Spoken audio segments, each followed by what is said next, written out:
Hi everyone. So before I entered DP1, I never thought about what I wanted to do in the future because we're all expected to do something that contributes to the society, right? And I couldn't find one. All those things that happen around the world and in my community were not truly relatable to me. But today I want to talk about one experience that for the first time fostered a sense of global responsibility in me as a student. And for the first time gave me a I want to do something to change the world feeling. In the start of grade 10, I started this project with two of my friends where we students visit a nursing home on a weekly basis and organize all sorts of activities for the elders there. Now, before I actually went there, I always thought volunteering at a nursing home, especially a Chinese nursing home, is all about doing some traditional filial activities like singing revolutionary songs with the elders and cleaning up their space. The act of doing is supposed to be valued over the function. But after a few times, I started to notice things that I was completely blind to before. So the first thing I noticed was how many different kinds of illnesses you can get when you're old. Alzheimer's is only one of them. Your oral language may end up sounding extremely strange and beyond your control. You may lose your spatial awareness. You may hallucinate.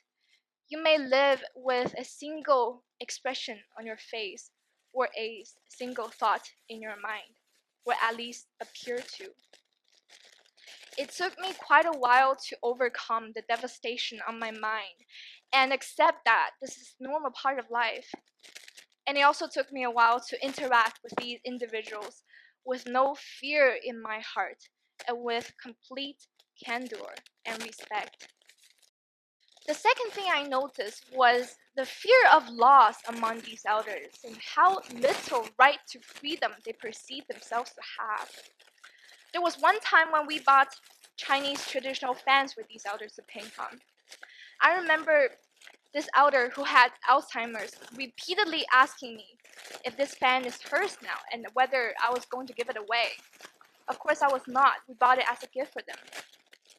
I also remember these two elders telling this other elder, "Oh, we haven't been given instructions because it's not clear yet whether we can keep those fans." I again questioned why. Maybe they live on set routines and clear instructions. Maybe they don't think they have the ability to make decisions for themselves. But how did they develop this belief and how can we help with it a little bit? Now, the third thing I noticed was how much responsibility we have in that room full of elders. There were actually quite a lot of care workers around us, but it is always on us to come fully prepared, which includes considering all possible problems that could happen during our activities, such as the elders' hearing problems, vision problems, psychological distress that we may cause, tensions and conflicts that can easily arise from themselves, their limited patience, as well as all sorts of eccentricities that they have. We have to make those considerations when we prepare the game materials, design the game procedures, and sometimes even when we adjust our own mindsets. These are real social responsibilities that require very careful observation as well as the accumulation of experience. After a few times of hard lessons, now my friends and I don't dare to neglect these issues. There are many other things I noticed, such as how amazingly distinct these elders' individualities are during the transient moments where they actually show them. How the care workers there strike me as the most angelic and kind people I've ever met. And most importantly, how much impact we can bring and have already brought to this small community. Now, let me tell you the story that convinced me of our impact. There was this elder whom I call Li Nai Nai. The first time I met her, I was not sure whether it was her physical condition or that she had such a passive outlook on life that gave her this faint and monotonous voice, this drooping eyes, and this outright denial of her own ability to participate in our activities. However, once I spoke to her, I realized she still had a very sharp comprehension ability and a very intelligent mind. I was shocked the first time she asked me, very slowly, "Why are you guys here? You guys shouldn't be here." I asked her why, and she said, "You guys are supposed to be in school. It's a pity that you're wasting your time here." For a moment, I couldn't find any words. Because first, she was so adamant in her answer. She was unlike a lot of other elders there who deliberately stress on how unworthy they are, just so we can assure them, "Of course we are coming. You guys are important. You guys matter." She was not one of those elders. Second, she did have a point. When I look around and see the vast amounts of materials like paper and fabric consumed by our activities, I stop for a moment and question, for the first time, are our activities sustainable? Is our way of benefiting the elders sustainable? It always brings them so much excitement and joy, but those excitement and joy don't last for a very long time because most of them will not remember anything in a matter of a day. So what's the point of our activities?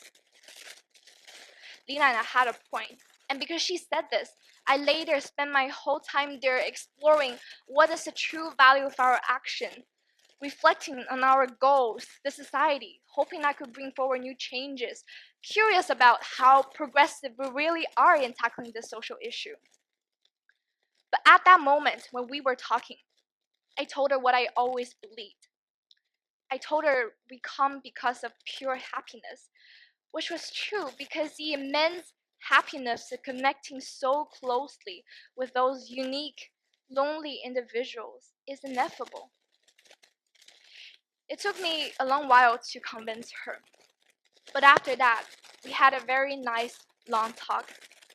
We talked about school, we talked about the pandemic, and we also talked about, guess what, the US election. Now, the magical part of the story is this.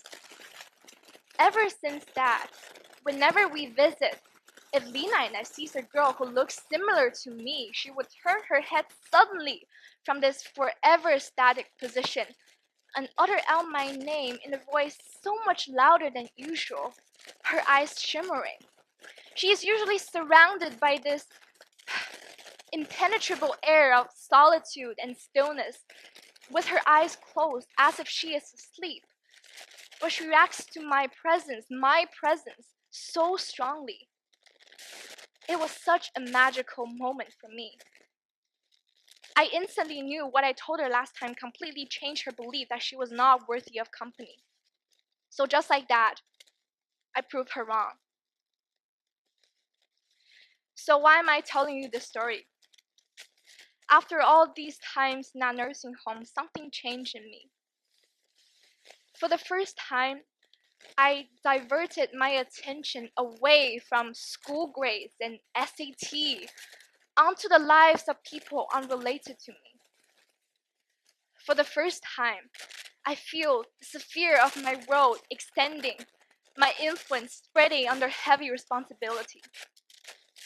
For the first time, I saw social phenomena and problems objectively. We can never see a problem objectively if we don't get truly involved in it. And because of this, now I'm no longer misled by stereotypes of the elderly community. And I started forming my own solutions to the problems that I observe. For the first time, I forgot how the service activities I do will make my resume shine. And for the first time, I am driven by this intrinsic force to improve other people's lives and never stop until I see that smile. For us students, what is required to do this is patience, observation, and devotion. These qualities will make us future citizens who are able to find our perfect place in the society, where we can define our contributions and connect with others in a way that we never thought possible. Thank you.